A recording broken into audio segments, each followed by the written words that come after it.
मैं एक बहुत ही खास इंसान से आप लोगों को आज मिलाने वाला हूं, doctor Nikhil Dhurandhar. He is the person behind my weight loss. ఇప్పుడు మీరు చూసిన క్లిప్పింగ్ లో డాక్టర్ నిఖిల్ ధురంధర్ గురించి ఎందుకని అమెరికన్ గారు అంత స్పెషల్ గా మీడియా ముందుకు తీసుకొచ్చి ఇంట్రడ్యూస్ చేశారు, ఎందుకని దంగల్ మూవీకి ఆయన అంతా క్రూషియల్ అయ్యారు? మీకు కొన్ని విషయాలు తెలుసు. ఏంటి, దంగల్ మూవీలో ఫస్ట్ ఓవర్ వెయిట్ లో ఉండి కొంచెం అప్డౌన్ బాగా పెరిగిన తర్వాత షూట్ అనేది స్టార్ట్ చేశారు. తర్వాత వెయిట్ రెడ్యూస్ అయ్యి బాడీ బిల్డ్ చేసే సీన్స్ ఏవైతే ఉన్నాయో అవన్నీ కూడా నెక్స్ట్ సెకండ్ స్కెడ్యూల్లో అవన్నీ షూట్ చేశారు. ఎందుకు ఇలా చేశారు అమెరికన్ గారు అంటే, మీదేముంది, సినిమా తీసుకుంటారు వెళ్ళిపోతారు, ఫస్ట్ నేను సన్నగా ఇప్పుడున్న ఫిజిక్ తోనే నేను యాక్ట్ చేసేస్తాను, తర్వాత మళ్ళీ లావ్ అవుతాను, లావ్ అయిన తర్వాత మిగిలిన పార్ట్ కూడా మీరు షూట్ చేస్తారు, అంతా బానే ఉంది. వన్స్ మీరు షూట్ చేసి వెళ్ళిపోయిన తర్వాత నాకు మోటివేషన్ ఉండదు. ఈవెన్ మూవీ ప్రమోషన్స్కి వచ్చేటప్పుడు కూడా నా ఫిజిక్ ఇలానే ఉంటే అది ఎంతవరకు యాక్సెప్ట్ చేస్తారు?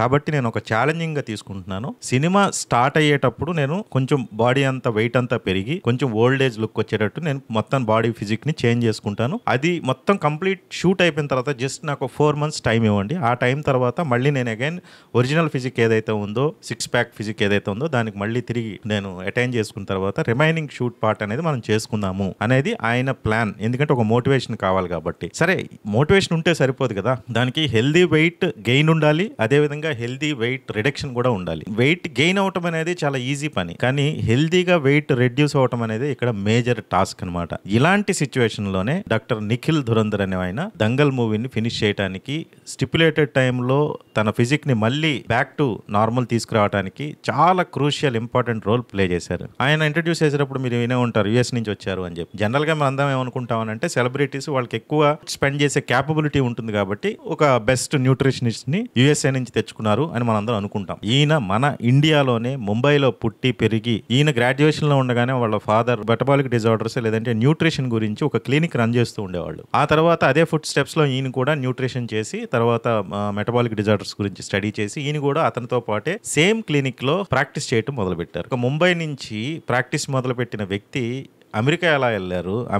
అమెరికాలో అన్ని పెద్ద పెద్ద యూనివర్సిటీస్లో న్యూట్రిషన్ అండ్ మెటబాలిజం రిలేటెడ్ గా ఎలా HOD dean of the universities ఎలా అయ్యారు? ఇక్కడే ఆయనకి ఒబేసిటీ గురించి, లేదు అని అంటే మనిషి లోపల ఫ్యాట్ అనేది ఏ విధంగా స్టోర్ అవుతుంది, మెటబాలిజం ఏ విధంగా జరుగుతుంది అనే వాటికి ఉన్న చిన్న చిన్న డౌట్స్ నే ఆయన మ్యాగ్నిఫై చేసి చూసి రెట్రోస్పెక్టివ్ గా చూసి ఇప్పుడు మనం అంటే ఆల్మోస్ట్ వాళ్ళ ఫాదర్ ట్రీట్మెంట్ లో ఉన్నవాడు, తర్వాత ఈయన ప్రాక్టీస్ స్టార్ట్ చేసిన తర్వాత ట్రీట్మెంట్ లో వెయిట్ రిడక్షన్ కోసం వచ్చిన వాళ్ళు దాదాపుగా ఒక 10,000 మందిని వీళ్ళిద్దరు కలిసి ట్రీట్ చేశారు. అయితే ప్రాబ్లం ఎక్కడ వస్తుంది అని అంటే, ఈయన సెకండ్ జనరేషన్ ప్రాక్టీషనర్ కదా, ఈయనకి వచ్చిన డౌట్ ఏంటంటే, ఏంటి మనం 10,000 మంది దాకా క్లయింట్స్ మనకున్నారు, వాళ్ళలో చాలా మంది చాలా హెల్దీగా వెయిట్ రెడ్యూస్ అవుతున్నారు, చాలా బెస్ట్ న్యూట్రిషన్ ఉన్న ఫుడ్ ని తీసుకుంటున్నారు, వర్కౌట్ రెజిమెన్ కూడా కరెక్ట్ గా ఫాలో అవుతున్నారు, కానీ వీళ్ళలో చాలా మంది మళ్ళీ ఎందుకు పీరియాడికల్ గా మన క్లినిక్ వస్తున్నారు, ఏంటి దీనికి మనం ఒక ఫుల్ స్టాప్ పెట్టలేమా, ఎన్నిసార్లు ఇట్లా వెయిట్ రిడక్షన్ కోసం వీళ్ళు క్లినిక్స్ కి వస్తారు అనే ఒక ఇంట్రస్పెక్షన్ అనేది మొదలైంది. అంటే మనం చేస్తుంది కరెక్టా కాదా అనే ఇంట్రస్పెక్షన్ మొదలైన తర్వాత నెమ్మదిగా స్టడీ చేయడం మొదలు పెట్టారు. 93, 96 ఆ టైంలో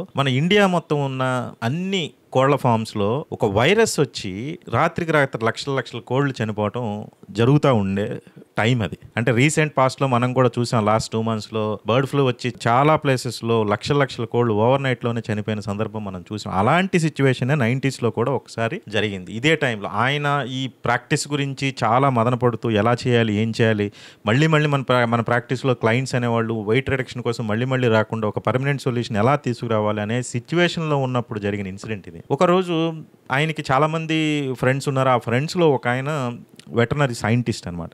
వీళ్ళిద్దరూ ఒకరోజు డిన్నర్లో కూర్చున్నప్పుడు ఏదో సరదాగా డిస్కషన్స్ చేస్తూ ఉంటే అప్పుడే జరుగుతున్న ఈ కోళ్లు చనిపోవటం, లక్షల కోళ్లు ఓవర్ నైట్ లో చనిపోవటం దాని గురించి డిస్కషన్ వస్తే అప్పుడు ఆయన వెటర్నరీ సైంటిస్ట్ ఎవరైతే ఉన్నారో ఆయన ఒక మాట చెప్పారు. అదేంటంటే, ఒక రకమైన వైరస్ వల్ల కోళ్ళన్నీ చనిపోతున్నాయి, ఈ వైరస్ ఏంటి, దానికి ఎట్లాంటి ట్రీట్మెంట్ ఇస్తే ఈ వైరస్ ఇన్ఫెక్షన్ నుంచి మనం కోళ్ళని రక్షించగలం అనే ప్రాసెస్లో, మెడిసిన్ తయారు చేసే ప్రాసెస్లో ఇప్పుడు మనం ల్యాబ్లో టెస్ట్ చేస్తున్నాము, సైంటిఫిక్ రీసెర్చ్ అంతా జరుగుతుంది అని చెప్తూనే ఒక మాట చెప్పారు. ఈ వైరస్ వచ్చిన తర్వాత కోళ్ళు కొంచెం వెయిట్ పెరుగుతున్నాయి, చనిపోయే టైం మేము చెక్ చేస్తే కోళ్ళు వెయిట్ లో చాలా డిఫరెన్స్ ఉంది, అలాగే వీటి యొక్క లివర్ కూడా కొంచెం ఎన్లార్జ్ అవుతుంది, అలాగే థైమస్ గ్లాండ్ కూడా కొంచెం తగ్గిపోతుంది, సైజులో తగ్గుతుంది అని చెప్పగానే డాక్టర్ నిఖిల్ ధురంధర్కి వచ్చిన డౌట్ ఏంటంటే, అదేంటి, ఎలాంటి వైరస్ ఇన్ఫెక్షన్ వచ్చినా సరే అది మనిషిలో కానీ వేరే జంతువుల్లో కానీ ఇమీడియట్ గా మనకి కనపడే సిమ్టమ్స్ ఉండటం ఏంటి, బాగా వెయిట్ రెడ్యూస్ అవటం అనేది మనం జనరల్గా చూస్తాం. కానీ మీరు చెప్పినట్లు వైరస్ ఇన్ఫెక్షన్ వచ్చిన తర్వాత వెయిట్ పెరగటం అని అంటే ఇక్కడ ఏదో నాకు కొంచెం దీని గురించి తెలుసుకోవాలని ఉంది అని ఆ డిస్కషన్ అంతా అయిపోయింది. వైరస్ వల్ల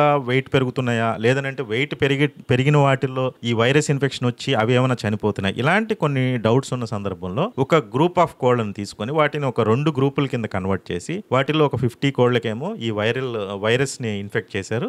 మిగిలిన 50 కోళ్ళకేమో అసలు ఎట్లాంటి వైరస్ ఇవ్వకుండా హెల్దీ ఎన్వైర్న్మెంట్లో 2 ఒకేలాంటి ఎన్వైర్న్మెంట్లో సెపరేట్ ప్లేసెస్లో పెంచడం మొదలుపెట్టారు. అయితే వన్స్ ఈ రీసెర్చ్ స్టార్ట్ చేసిన 3rd వీక్లో మళ్ళీ చెక్ చేస్తే ఏ కోడ్ అయితే వైరస్ ఇన్ఫెక్షన్కి సోకిందో, ఏ కోడికి వైరల్ ఇన్ఫెక్షన్ అనేది ఇంజెక్ట్ చేశారో ఆ కోళ్ళన్నీ కూడా 3 వీక్స్లో ఒక ఫామ్లో పెరగాల్సిన కోడి యొక్క వెయిట్ కంటే డబుల్ ద వెయిట్ ఉన్నాయి. వెయిట్కి అయితే వీళ్ళు వైరల్ ఇంజెక్షన్ ఇవ్వలేదో అవి 3 వీక్స్లో నార్మల్గా ఫామ్ కోళ్ళు ఎలా అయితే పెరుగుతాయో అదే వెయిట్లో ఉన్నాయి. అప్పుడు ఈయనకి డౌట్ వచ్చిందనమాట, ఏంటి ఒక వైరస్ వల్ల ఒబేసిటీ వస్తుందా, మనిషిలో కూడా ఏదో రకంగా ఏదో ఒక వైరస్ వల్ల మనకి కూడా ఈ ఒబేసిటీ అనే సమస్య మొదలైందా? ఎందుకనంటే 1950s and 60s తీసుకుంటే మెజారిటీ చూసుకుంటే అందరూ కూడా చాలా హెల్దీ ఫిజిక్తో ఉండేవాళ్ళు, ఎలాంటి పని చేసేవాళ్ళు అయినా. కానీ 60s 70s దాటిన తర్వాత చూస్తే ఇన్ని వేల సంవత్సరాలు హెల్దీ వెయిట్ మెయింటైన్ చేస్తున్న హ్యూమన్ రేస్ సడన్గా ఎందుకనో లాస్ట్ 50-60 ఇయర్స్లో ఒకళ్ళు కాదు ఇద్దరు కాదు నోటీసబుల్గా వెయిట్గా అవటం మనం చూస్తున్నాం. అంటే ఇవల్యూషన్ ప్రాసెస్లో ఇంత త్వరగా హ్యూమన్ రేస్ ఈ వెయిట్ ఒబేసిటీ అనే ప్రాబ్లంకి ఎందుకు గురైంది? దీనికి అంత ఈజీగా ఏదో మెటబాలిక్ డిజార్డరో లేదనంటే మనం ఎక్కువగా తినటం వల్ల ఇలా జరుగుతుందా, లేదు అనంటే ఫిజికల్ స్ట్రెయిన్ అనేది తగ్గటం వల్ల ఇలా జరుగుతుందా అని అంటే కేవలం 50 సంవత్సరాల్లో ఇంత మార్పు రావాల్సిన అవసరం లేదు, దీనికి చాలా ఎక్కువ టైం పట్టాలి అనే డౌట్ కూడా ఈయనకు ఉండేది. అలాంటి డౌట్ని క్లారిఫై చేస్తూ ఈ చికెన్ వైరస్ అనేది చికెన్ యొక్క కోళ్ళ యొక్క వెయిట్ని ఎలా పెంచుతుందో మనిషిలో కూడా అలాంటిది ఏమైనా జరుగుతుందేమో అని చిన్న డౌట్ వచ్చి ఆయనకి ఉన్న క్లయింట్స్లో ఒక 52 మంది క్లయింట్స్ని ఆల్రెడీ ఆయన దగ్గర ట్రీట్మెంట్ తీసుకొని మళ్ళీ మల్టిపుల్ టైమ్స్ ఆయన దగ్గర విజిట్స్కి వస్తున్న వాళ్ళు, అంటే వెయిట్ రెడ్యూస్ అవుతున్నారు, కొంతకాలం నార్మల్గా ఉంటున్నారు, తర్వాత అదే రకమైన ఫుడ్ హ్యాబిట్స్ అదే రకమైన హెల్దీ లైఫ్ స్టైల్ మెయింటైన్ చేస్తున్నా కూడా మళ్ళీ ఒబేసిటీకి వాళ్ళు ఎవరైతే వస్తున్నారో అలాంటి వాళ్ళలో ఒక 52 మందిని ఈయన సెలెక్ట్ చేసి వాళ్ళ బ్లడ్ శాంపిల్స్ అన్ని కలెక్ట్ చేసి ల్యాబ్కి పంపించారు. ల్యాబ్కి పంపించిన తర్వాత వచ్చిన రిజల్ట్ చూస్తే ఈయనకి షాకింగ్ అనిపించింది. ఏంటి అని అంటే ఈ 52 మందిలో కూడా కోళ్ళకి ఏ వైరస్ వల్ల అయితే ఇన్ఫెక్షన్ వచ్చిందో ఆ వైరస్కి సంబంధించిన యాంటీబాడీస్ని ఈ 52 మందిలో డిటెక్ట్ చేయడం అయితే జరిగింది. అంతేకాదు 52 మందిలో ఎవరైతే ఒక 10 మంది మార్బిడ్లీ ఒబేస్ అంటే ఒబేసిటీ కంటే ఇంకా ఎక్కువ ఒబేస్ ఉన్నారో వాళ్ళలో అయితే ఏదో ఒక టైంలో వీళ్ళకి ఆ ఇన్ఫెక్షన్ కూడా వచ్చిన సందర్భం కనబడింది. అని అంటే ఆయనకి ఇమీడియట్గా ఒక కన్ఫర్మేషన్కి వచ్చేసారు, ఇప్పుడు మనం పెరుగుతున్న వెయిట్ అనేది మన బాడీ వెయిట్ ఏదైతే పెరుగుతున్నామో అది ఏదో న్యాచురల్గానో క్యాలరీస్ ఇన్ క్యాలరీస్ అవుట్ మనం ఎన్ని క్యాలరీస్ తిన్నాము ఎన్ని క్యాలరీస్ మనం ఖర్చు పెట్టాము దీని మీదే డిపెండ్ అయ్యి లేదు, ఇంకేదో ఉంది, క్లారిఫై చేసుకుందామనే ప్రాసెస్లో స్టడీ చేయటం మొదలుపెట్టి ఆయన కంక్లూజన్కి వచ్చారు. అదేంటి అని అంటే ఒబేసిటీని అర్థం చేసుకోవాల్సిన సమయం వచ్చింది, అంతేగాని ఒబేసిటీకి ట్రీట్మెంట్ ఇచ్చే సమయం కాదు అని ఒక డెసిషన్కి వచ్చేసి చాలా ట్రై చేశారు. మన ఇండియన్ గవర్నమెంట్ వైపు నుంచి ఏమైనా సపోర్ట్ వచ్చి రీసెర్చ్ ఏమైనా చేద్దామని అంటే అప్పుడున్న కండిషన్స్లో ఒక మనిషి ఏదో ఒక డౌట్ వచ్చింది కదా అని చెప్పేసి హెల్త్ డిపార్ట్మెంట్ ఆయన రీసెర్చ్ చేయమని ఫండ్స్ ఇచ్చే సిచ్యువేషన్ లేదు.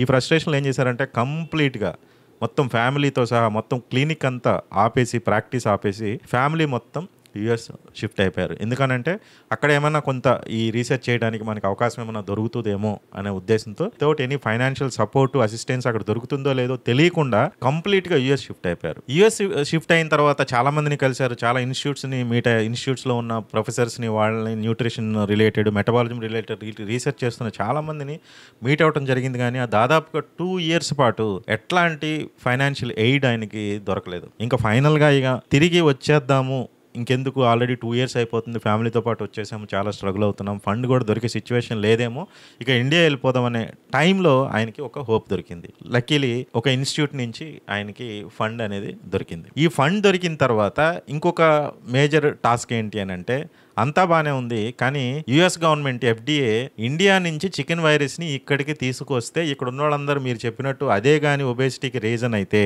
అమెరికాలో ఉన్న వాళ్ళందరికీ కూడా అది స్ప్రెడ్ అవుతుంది, నేను వైరస్ తీసుకురావడానికి అక్కడి నుంచి ఇండియా నుంచి ఇక్కడికి మీరు వైరస్ తీసుకురావడానికి నేను యాక్సెప్ట్ చేయను అని చెప్పి అఫీషియల్స్ చెప్పిన తర్వాత అప్పుడు ఆయన సరే ఓకే ఎక్కువగా యుఎస్లో వచ్చే చికెన్ కోళ్ళకు వచ్చే వైరస్ ఏంటి అని చూస్తే అది AD36 అడినో వైరస్ 36 దాని నెంబర్ అనమాట. ఇది ఎక్కువగా వస్తుంటుంది. అప్పుడు దాని మీద స్టడీ చేయటం మొదలుపెట్టిన 14 years తర్వాత ఆయన నిజంగానే కొన్ని రకాల మైక్రో ఆర్గానిజమ్స్ వల్ల చికెన్లో వచ్చిన వైరస్ల వల్ల మనిషి అనేవాడు ఒబేసిటీ అనే ఒక సమస్యకి గురవుతున్నాడు. క్యాలరీస్ ఇన్ అండ్ క్యాలరీస్ అవుట్కి సంబంధమే లేదు. జెనెటిక్ ప్రీడిస్పోజిషన్ ఏదైతే ఉందో వాటిని మనం కొంచెం పక్కన పెట్టినా కానీ, లేదా కొన్ని రకాల కోమార్బిడ్ కండిషన్స్ వల్ల మనిషి వెయిట్ పెరుగుతుండడము, ఇలాంటివన్నీ పక్కన పెట్టిన తర్వాత మెజారిటీ హ్యూమన్స్ వెయిట్ పెరగడానికి రీజను ఒక వైరస్ అని తెలుసుకోవటం జరిగింది. ఇంత రీసెర్చ్ చేసిన డాక్టర్ నిఖిల్ ధురంధర్ని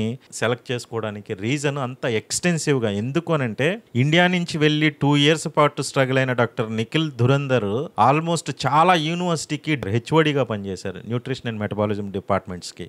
అంటే అతని యొక్క డిటర్మినేషను, అతను ఎంత పర్ఫెక్ట్ రీసెర్చ్ చేస్తే కానీ, ఎంతోమంది ఫారినర్ ప్రొఫెసర్స్ ఉన్నా కానీ ఈయన ఇలాంటి చాలా ఇన్స్టిట్యూట్స్కి ఈయన డీన్గా పనిచేయటం అనేది ఆయనకున్న క్యాలిబర్. అందుకనే ఆయన మీద నమ్మకంతో దంగల్ మూవీకి డాక్టర్ నిఖిల్ ధురంధర్ని US నుంచి తెచ్చుకొని చాలా సక్సెస్ఫుల్గా, ఈవెన్ చెప్పాలి అని అంటే వెయిట్ పెరిగిన తర్వాత మళ్ళీ వెయిట్ రెడ్యూస్ అయినప్పుడు ఇంకా హెల్దీ వెయిట్ రిడక్షన్ జరిగి ఇంకా ఫిజిక్ అనేది చాలా ఫిట్గా తయారైంది. కావాలంటే మీరు అబ్జర్వ్ చేయండి, మూవీ స్టార్ట్ అవ్వడానికి ముందు మీరు ఎక్కడో చూసే ఉంటారు, కొన్ని వీడియోస్లో ప్రెస్ మీట్స్లో ఎక్కడో చూసే ఉంటారు. మూవీ మొదలవ్వక ముందు అలా అని చెప్పి దంగల్ యొక్క స్క్రిప్ట్ స్టార్ట్ అవ్వక ముందే అమెరికాని ఎలా ఉండేవాళ్ళు, స్క్రిప్ట్ స్టార్ట్ అయిన తర్వాత ఆబ్వియస్లీ వెయిట్ పెరిగారు.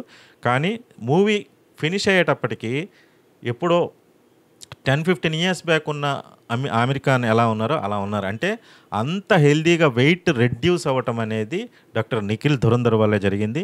ఇలా ఈయన చేసిన రీసెర్చ్లో కొన్ని పాయింట్స్ని, అలాగే ఫెలో రీసెర్చర్స్ ఎవరైతే ఉన్నారో ఈయనతో పాటు పనిచేసిన వాళ్ళు, వీళ్ళ ఫైండింగ్స్ అన్నిటిని కూడా వేరే వీడియోస్లో మరికొన్ని నేను షేర్ చేసుకుంటాను.